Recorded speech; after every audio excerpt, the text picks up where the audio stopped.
Okay, I hope you're ready for video 2 in this free lead guitar training series. If you haven't watched video 1 yet, please check it out because the things we talk about in this video might not make sense if you haven't watched part 1. Firstly, I wanted to begin by saying thank you so much for all of your comments on video 1. The feedback has been amazing, thank you.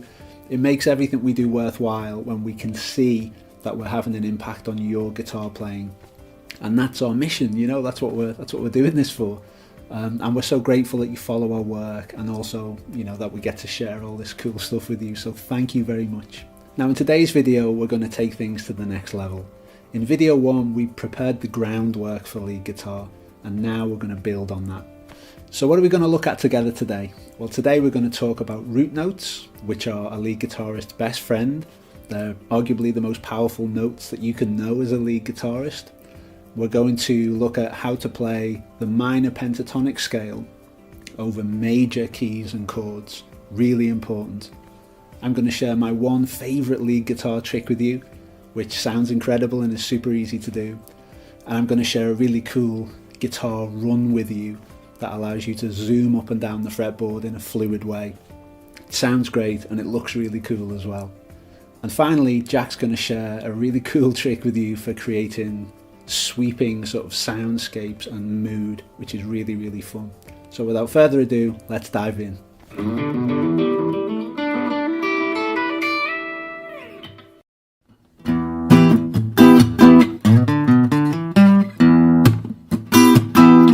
Okay, in this lesson we're going to speak about root notes. Now, root notes are very, very important because as a lead guitarist, you want to end your phrases and licks most of the time on the root note of whatever the scale is that you're playing. And the reason for that is they won't sound finished unless you resolve to the root note. All music really can be kind of, I guess, what's the phrase I'm looking for, reduced to the concepts of tension and resolution. And when we play music, it's that constant back and forth between those two things that can make things feel right to us, or, you know, harmonious on our ears, you know. So for example, if I'm playing in A minor, if I hover here, it doesn't feel quite finished. But if I finish on this A note here, it does feel finished. I hope you can hear that. Let's try that again. It doesn't quite feel finished.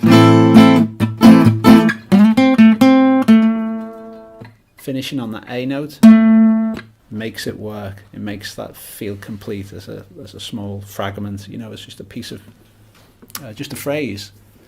But it also means that if you begin a solo or something, you know, there's not really any better note to begin a solo on than the root note of that phrase, of that scale.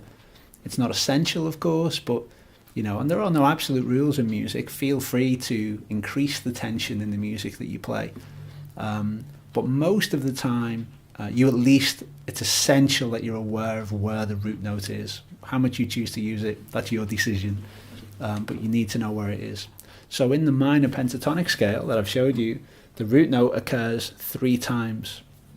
Here, on the 6th string, of course, that's how we figure out where to play that scale in the first place. But it's also here. Okay, so we've got one here, we've got one here, and then we also have one here. Because of course these 2 strings are both E. So they're both tuned to E when they're open. So if we play here, that's A on the 6th string, but it's also A on the 1st string. So we've got an A here, an A here, and an A here. It doesn't really matter that they're A in this context. What matters is that they're the root note. So if I play the same pattern here for C minor, so that same shape would be C would be here, and then here, and then here. If we're down here in F, then we've got F, F, and F. So I hope you can see that in relation to one another, the root note is always in the same place. Remember, the root note is the hero note. It's the tonal center of that scale. So whether it's a chord or a scale we're talking about, the root note matters, and you need to use the power of that root note as a lead guitarist because it will make you sound better. So beginning phrases with it, ending phrases with it, understanding where it is, that's what you need to know. Now sometimes some will work better than others, depending on the context. You might prefer to use the high root note or the low root note, but most of the time I personally tend to use this root note here.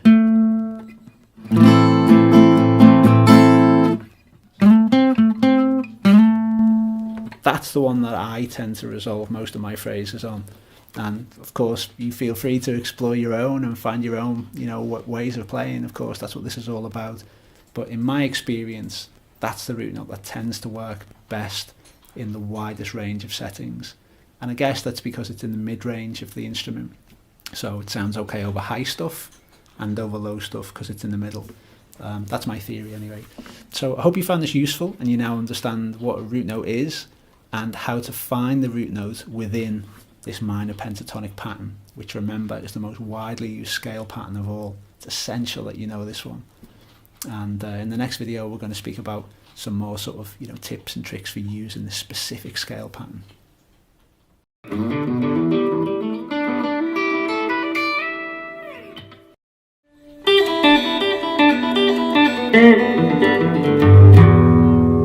Okay, what I wanted to share with you in this video is a fundamental piece of knowledge that you need to know to be able to apply this minor pentatonic pattern in any context. Okay, so minor pentatonic scale, obviously its tonality is minor.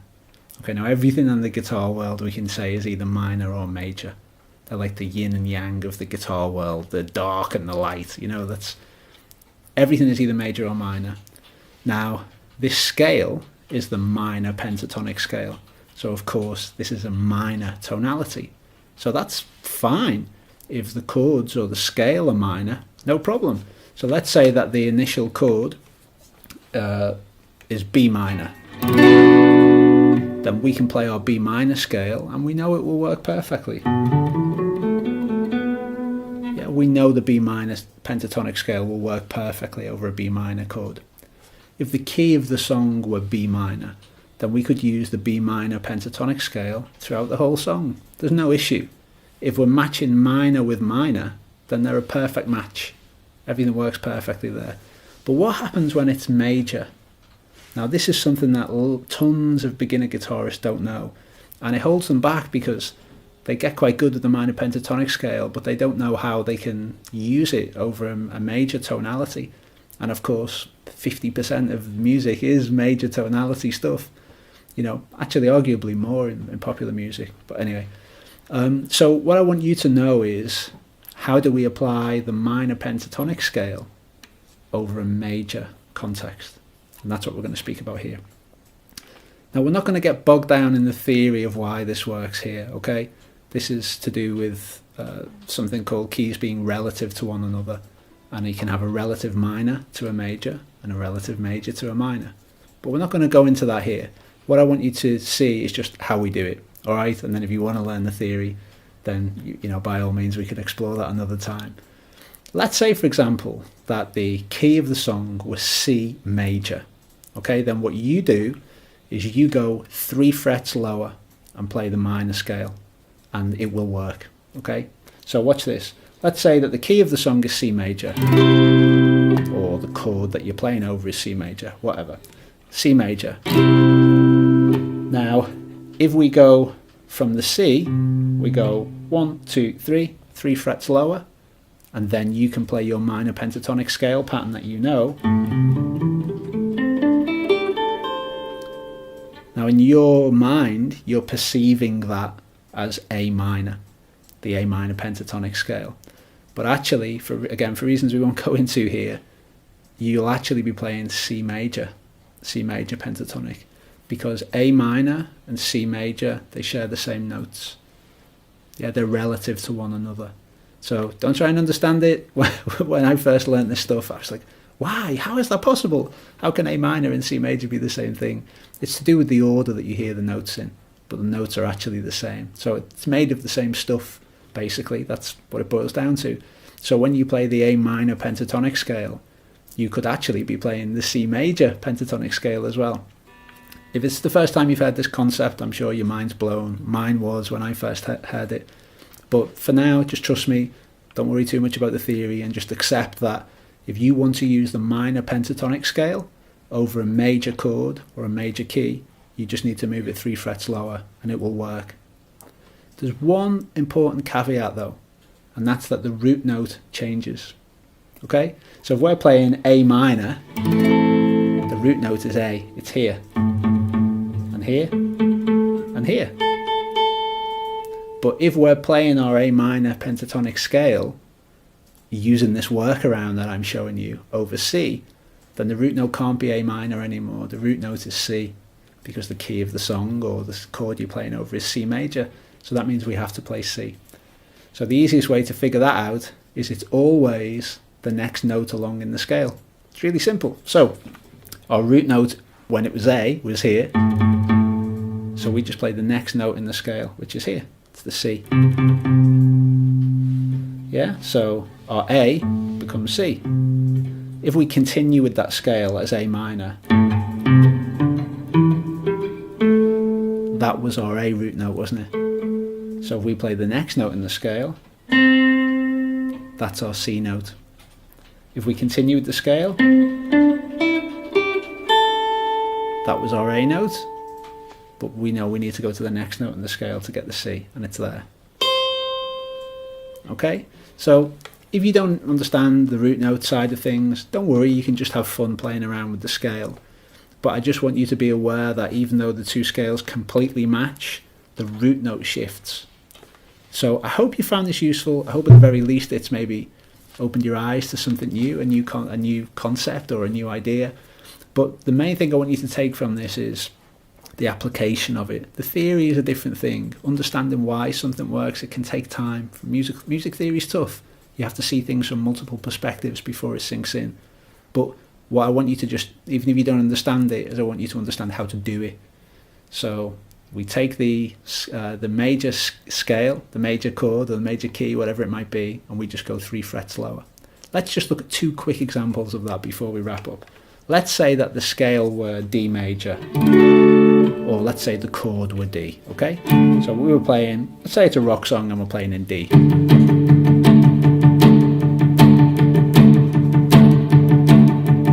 And you want to play something over that. You could drop down 3 frets, so we go 1, 2, 3 to the 7th fret. So we've gone from the 10th fret to the 7th fret. And we're going to play here.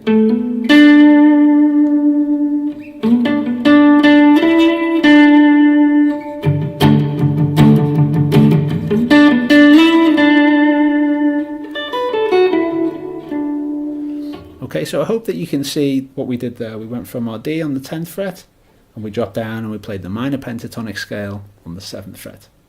Let's look at one more example of that. Let's say that the chord or key was A major. Let's say we were playing A here. There's our A major chord. Then what we do is we go from the 5th fret, we go 1, 2, 3, down to the 2nd fret, and then we play our minor pentatonic scale pattern there. And in our mind, we think we're playing F sharp minor pentatonic. That's how we perceive it, because that's what we think of when we play that shape. But actually, we'll be playing A major. Okay, so I hope you found this useful. I hope you now understand that to play a minor pentatonic scale over a major key or a major chord, we just move down 3 frets and we can use the scale there and it will work.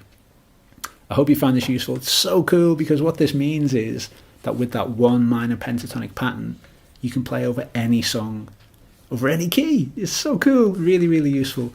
I hope I haven't lost you with some of the theory stuff. Go and have fun, explore this concept. It's massively empowering for you as a guitarist, because it means you literally just need to know this one scale, and you can play lead guitar over any piece of music.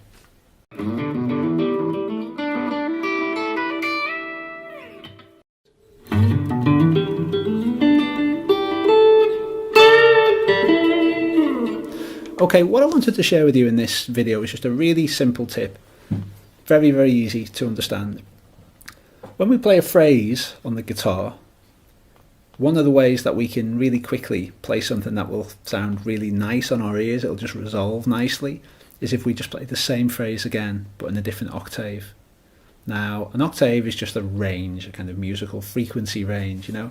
So to give you a quick example, so here is a G note. An octave higher is here, an octave higher is here. They're all Gs, but they're an octave apart. But if you play a musical phrase and then play the same thing an octave higher, it's going to sound great.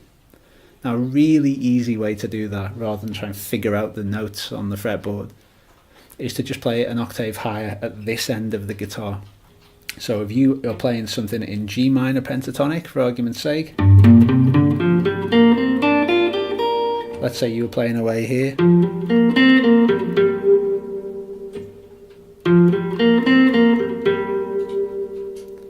then you could play that same thing where you're on the 3rd and the 5th fret here.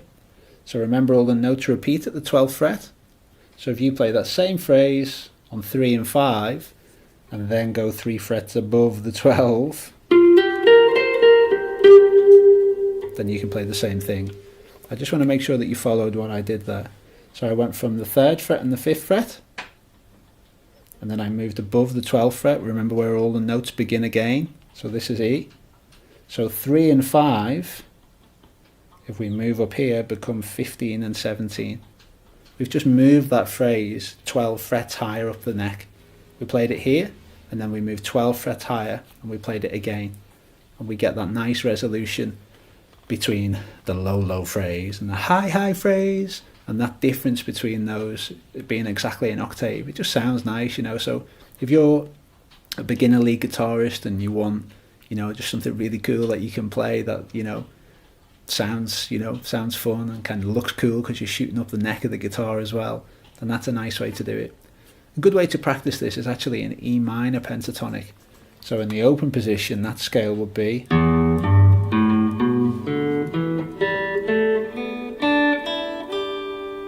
you notice that we don't need to play down here anymore like we normally do when we play the pattern, because the nut of the guitar is doing the job that our first finger would usually do.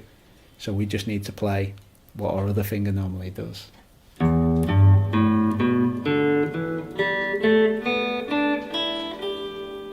Any phrases that we play there that we want to move up to the 12th fret, then we do have to play them there, of course, at that stage. So if we were to just play,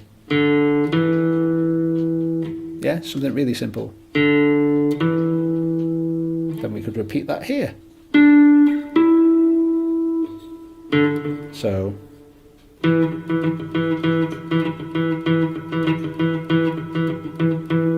yeah, just one note.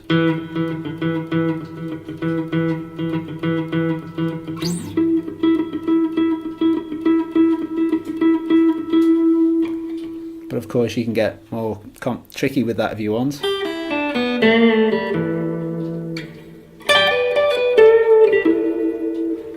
But that's just a really fast way that you can, you know, add something in that expands your musical range. Because there's a real danger when you begin that you can sound quite one-dimensional as a lead guitarist, especially if you're just playing in, you know, a 3 sort of fret block, 3-4 fret block. Jumping up into that higher octave is an easy way that you can sound like you've got broader skills than you actually have, you know. So really cool technique, and yeah, go and give it a try and have fun with that one.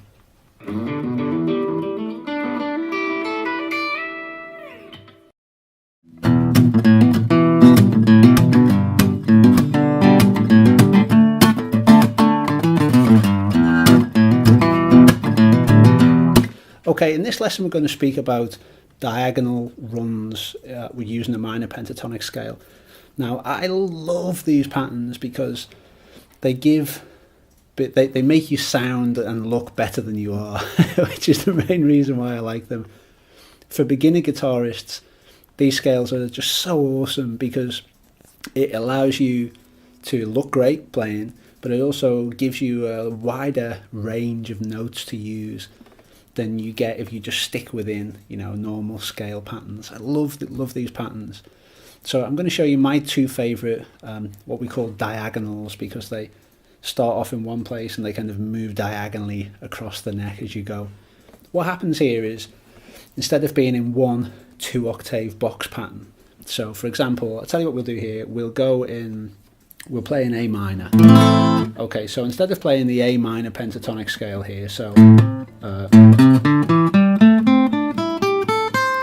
yeah, which just keeps us in the confines of one box pattern there. What we're going to do is we're going to borrow a little bit of the lower box on these two strings, the lower notes here on the sixth and fifth string, so we get some low end there. Then we're going to move up into this pattern here in the middle to give us that mid-range, and then we're going to end up down here on the higher strings but in the pattern above. So we're going from a low box to a mid box to a high box, and what that does is it widens the range of notes that we can use. Really cool. So instead of using our normal minor pentatonic pattern where we would begin here on the 5th fret, instead of beginning there, we're going to begin lower than that. Okay, so watch what happens here. We're going to begin here, and then we slide up into the box pattern that we were just in,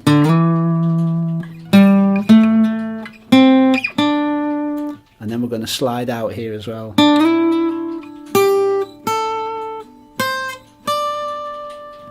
Really, really cool pattern. So we've got these high notes here that contrast really well against the lower notes that we had there. So what that gives us is,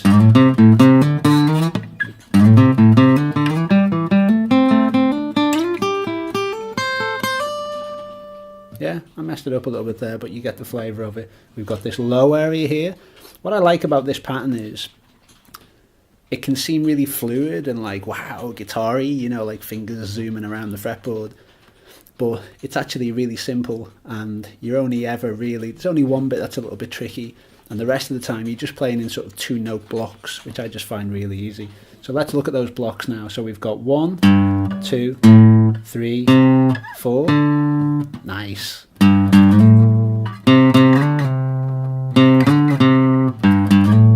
Yeah, you can make loads of cool rhythms and melodies just using those 4 notes.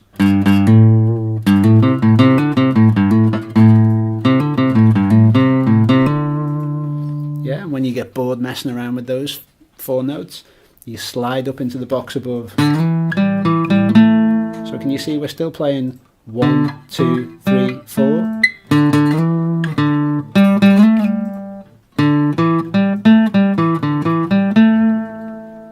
Yeah, and then we're going to drop down to the next string. Yeah, so can you see what we've done there? We've gone from these 2 here, these 2 here, and then we've moved up 2 frets to here, and we're playing these 2, these 2, these 2, and then we slide up again.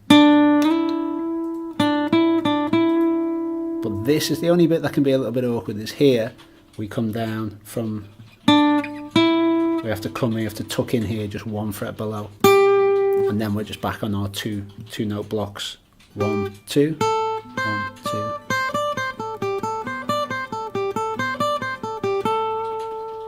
So that's the only bit there that's a little bit awkward, where you just have to tuck in with that 1 note.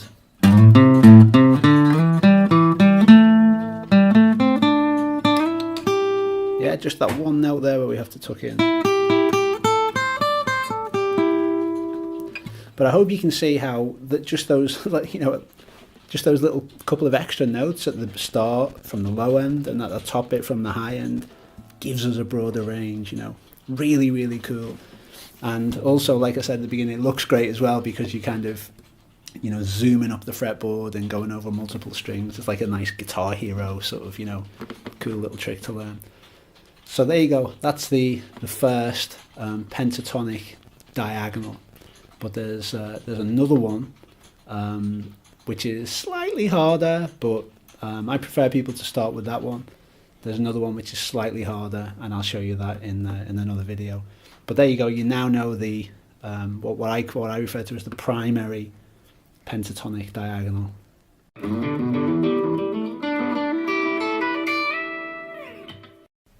I'm going to hand you over to Jack now, and he's going to share something really cool with you. Hey there guys, in this video lesson I'm going to be discussing volume swells, okay? So volume swells are, one of my favourite techniques, they're great for creating ambient kind of textures and kind of just like walls of sound in many ways. They're so cool. So, I often describe them as they're kind of like violin-like, it's like a violin-like sound. So I'll just, play some kind of volume swells for you and then we'll break it down how I'm actually doing it, so...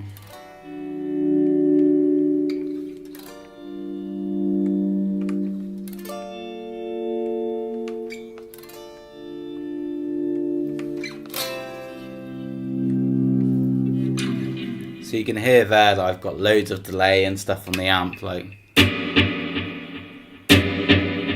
sounds like I'm in a cave almost, but it's great for those volume swells.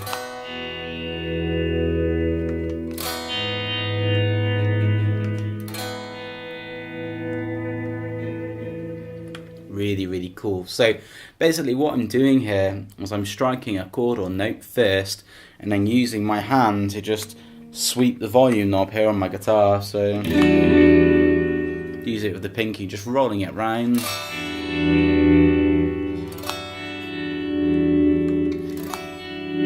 So it's kind of a knack to hitting the chord first and then sweeping in with your hand, but kind of the slower the better for me really.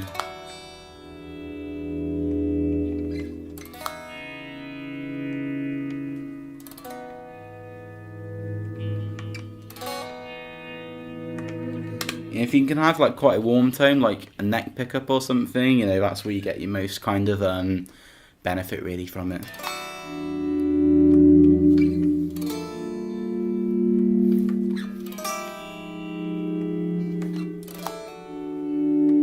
So you just kind of bring it in with your hand. This also works really great with the lead technique, so I'll just put a bit of distortion on the amp and I'll show you how that can sound as well.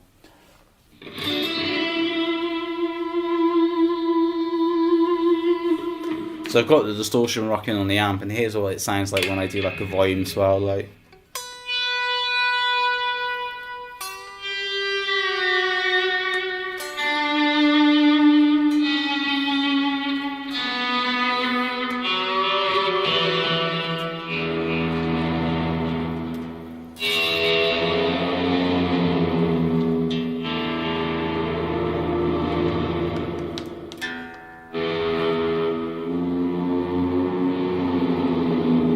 It sounds really cool. Great for those big kind of Gilmore-esque solos.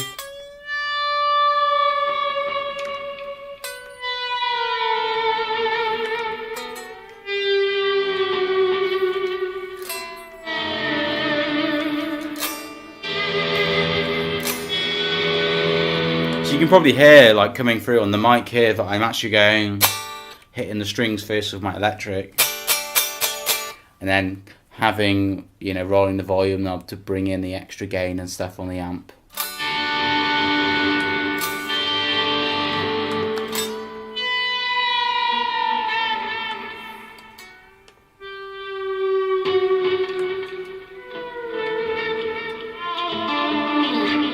A cool trick is if you can hit like a chord and swell it in. Especially if it's an open chord, if you can like bend like on these strings here, like I love doing this, like going,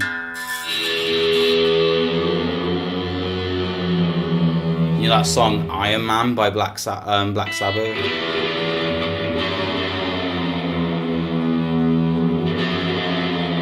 But it works really well with volume as well too, if you go.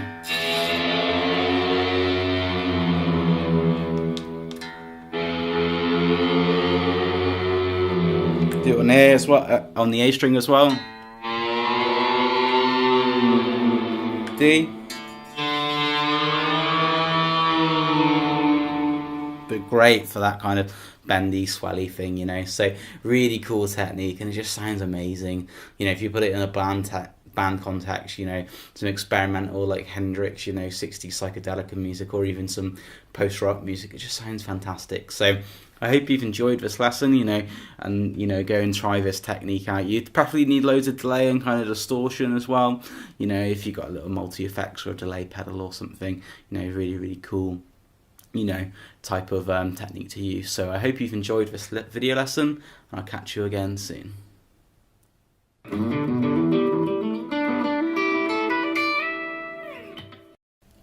I love that last part with Jack. I hope you enjoyed that too.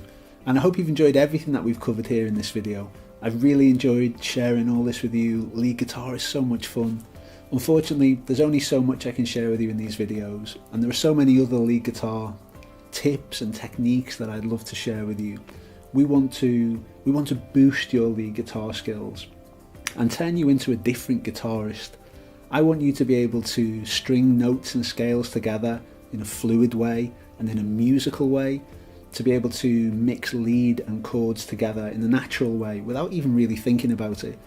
I want you to be able to improvise, play solos and stitch lead phrases together in a way that's effortless. That's what we're aiming for here, yeah? We want you to become that guitarist. And that's why we created a brand new program, something that is totally unique and that I'm really proud of. The course is called Lead Master, and it's a complete map that can take you from total lead guitar beginner to someone who has professional level lead guitar ability. I'm so proud of this course. It's lots of fun and it covers new ground for us. There's no overlap here with any of our other courses.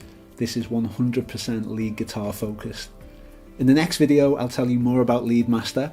I'm so excited to share this with you. We've been working on this for almost a full year, and I think it's the best course that we've ever made. Before you go, please leave a comment telling us the one thing you'd most like to learn inside Lead Master. What would you most like to improve about your lead guitar playing? Let us know in the comments now.